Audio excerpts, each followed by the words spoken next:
Dominate the early game by recruiting the best Tier 1 units without wasting time or money on worthless ones with this Tier 1 unit ranking. Now before we proceed, let me tell you about my ranking system. At the bottom we have the most disgusting, vile, and repulsive category, the Coolicle, or Kool-Aid Pickle. Yeah, that's a thing. These are the worst units that are an abomination to the roster. Above that, we have the bread and butter pickles. Deceptive in looks, these pickles lure you into a false sense of security, as do the units in this category. You'll try to give them a chance over and over again, but you'll just end up disappointed. Next, we have the cucumbers.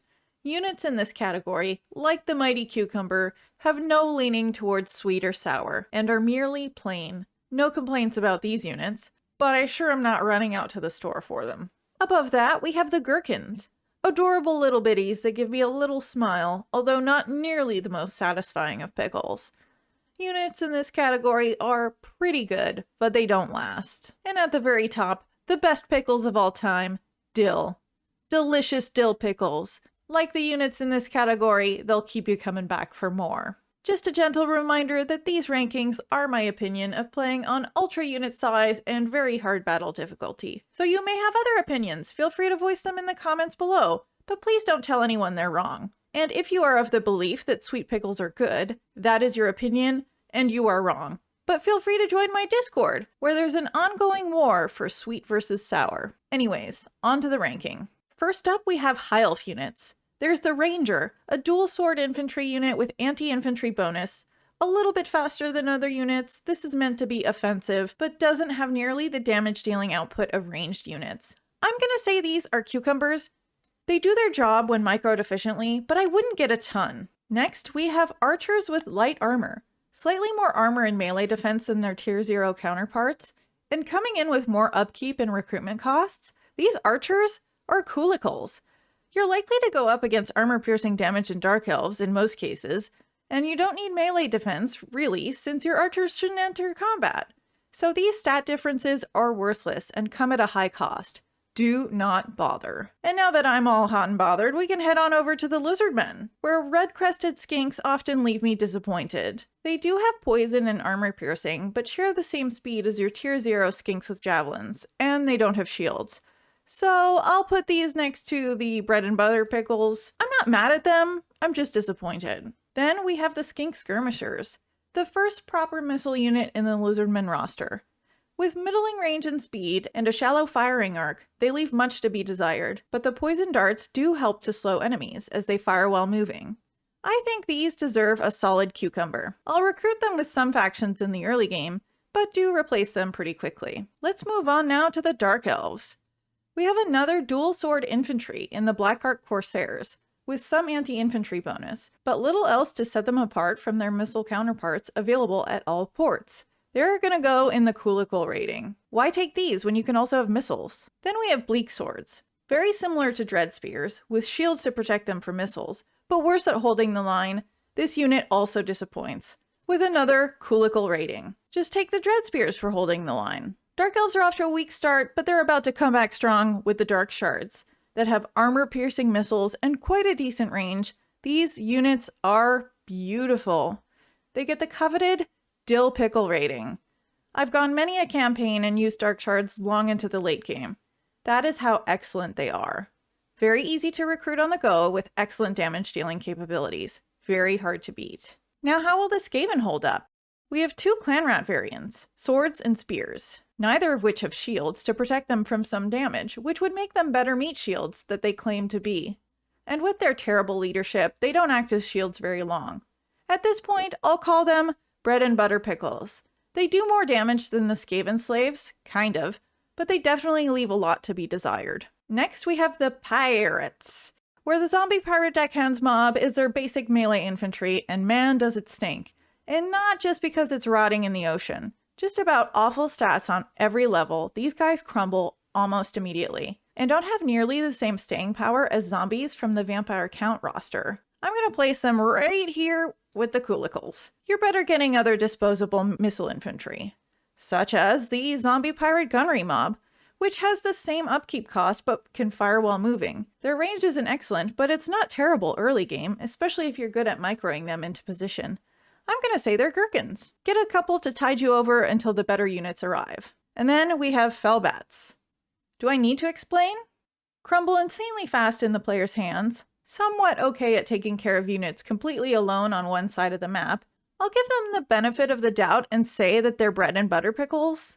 I've used them efficiently in garrison battles, but they're almost always outperformed in my chosen armies. Now on to the Tomb Kings. We have our first fast units in skeleton chariots, and how disappointing are they? In olden times they were better, but today their high model counts mean they almost always get stuck and then they start to die before they've been able to deal any damage. But with your unit caps, you'll probably keep getting them, despite the fact that they'll be letting you down. Welcome to the bread and butter crowd, chariots. But then we turn it around with the mighty skeleton archer. As with all missile units, they're one of the better damage dealers. Even with low regular and AP damage, they get a lot done because of their high model count. And you get 4 capacity per building. Y'all are gonna want to spam these dill pickle boys. Speaking of boys, we can take a look at the Empire, who brings shielded swordsmen to the table, which honestly can get the job done. They have shields, making a decent front line, but they're not major damage dealers. I'ma call them cucumbers. You're okay in my book, swordsman. Then we have the Free Company Militia, with Vanguard deployment, ability to fire while moving, and not the absolute worst in melee. I'm gonna call them gherkins. If you don't have the Hunter and the Beast DLC and don't have access to archers, they're pretty good, and even with the DLC, mixing archers with Free Company can help with single entity damage. Next come the Dawi, who give us dwarf warriors, who have high armor and shields. They are the perfect dwarven front line in the early campaign. They're gherkins in my book. Speaking of books, the dwarf warriors with great weapons are going in my book of grudges because they don't do that much more damage despite the armor piercing, and are just more prone to die due to lack of shield. I'm very disappointed in you dwarf warriors. You get a coolical rating. And I'll tell you why it's so bad right now. Because at this tier, you can get miners with blasting charges, who have little bombs thrown in front of them to weaken enemies. And then they come in with armor-piercing melee damage to finish the job. I love these guys. I'll usually keep them for a pretty long while. So they'll get the dill pickle rating. Then we can move on to our fungal friends, the greenskins, who give us orc boys, your basic shielded sword infantry. Considering their high cost compared to the silver shielded goblins with spears, I will never touch these coolicals. But at tier 1 we also get savage orcs, so if you have access to these, they're not a bad choice, since their physical resistance keeps them alive longer than a lot of other things. I wouldn't spam them with anyone but Wurzag, but they can add some nice texture to your army comp, so I'm gonna call them cucumbers. On to the vampire counts, whose direwolves can be useful because of how fast they are. They're a fantastic cleanup crew for routing units, but I don't get a lot, and I don't end up keeping them that long. They'll settle for a cucumber rating. And then we have the indomitable fellbats again. I'm just kidding. With the direwolves in this roster able to run around tackling lone missile units, the fellbats are even less necessary here, so they'll get a coolical rating this time. And what better to follow up this excellent unit than with Norska, who at tier 1 gets marauder hunters with javelins. Unlike skinks with javelins, they don't get to keep their shields. They're not terrible, but they're not great. I'll keep them in the cucumber slot, because I like them enough, but get rid of them at the first opportunity. Then we have the Marauder Horsemen, who you would think would be okay because they also have missiles and are faster, but the smaller unit count lets them down, and they get replaced so fast anyway, and you have limited build slots, so unfortunately these guys get skipped a lot. But I hold no negative feelings towards them, so they can also be cucumbers. Then come the Norscan Warhounds. Just don't. They flee so easily, and you already have fast units in the Horsemen. Bad coolical dogs, bad. And now on to Bretonnia, who brings the highest number of tier 1 units. Starting with men-at-arms, Bretonnia does not look good. An expendable unit with poor leadership and no shield that costs upkeep and can potentially ruin your economy if you get too many of them? No thank you. You can be a coolical. Same as your spearmen-at-arm friends. But then we have the peasant mob. Oh, sweet cannon fodder. These cheap meat shields do exactly that.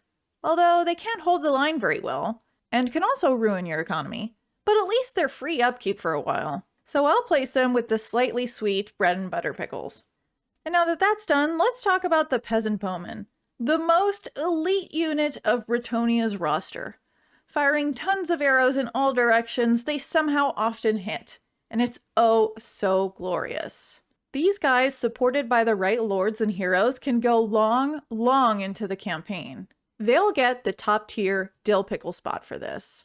And then we get the black sheep of the Bretonnian cavalry roster, the mounted yeoman, which, despite being cavalry, takes up valuable peasant slots. Never get these. Why would you? Shame on you. If I could place them below coolicles, I would. But alas, that is as low as I go.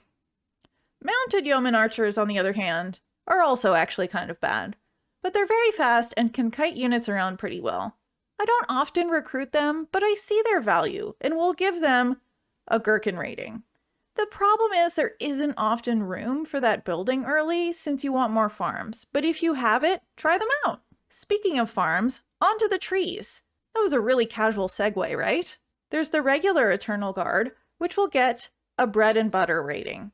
Armor piercing and anti-large, but really not great at holding the line in a race that depends so much on its missiles. We can talk about the Glade Guard with Hagbane tips, which shoot magical poison arrows. They're reasonable if you want a mix of magic and physical damage, but again, building space is limited, so this isn't usually a top priority. So I'll give them a cucumber rating. Speaking of greens, we can now discuss Dryads, fast little tree munchkins with magic damage. They have high entity counts and no shields. I just often find myself wondering why I bothered with them, so they'll get the bread and butter rating. I'm so sorry, Dryka. Anyways, now we can come to the G.O.A.T men. Tier 1 grants them the Unger Herd with axes and Unger Spearmen Herd, neither of which hold up a lot longer than their unshielded counterparts. I usually only recruit these when I'm in a herdstone and trying to fill my army fast, because these guys are coolicles. And last, and almost certainly least, we have Chaos. That's not just the name of the race, it's also what's going on with their roster. They too get the Marauder Horsemen, which is better than nothing, I guess. So they'll keep the cucumber rating here. And in another copy pasta of a Norska unit, we have the Chaos Marauder, which even with Norska at tier 0 got a below average rating, so at tier 1, sorry boys, you're coolicles. You're so utterly useless and replaced so fast. Chaos also gets their own Warhounds, which Beastmen get with no recruitment buildings, I might add. But we'll just ignore that. They're pretty fast, but since there's a missile unit that's almost as fast, why would you bother with these? Sorry guys, you're also a coolicle. Be sure to check out this video of tier 0 units for things that can be recruited even easier than this. And subscribe if you like what I'm doing. Goodbye!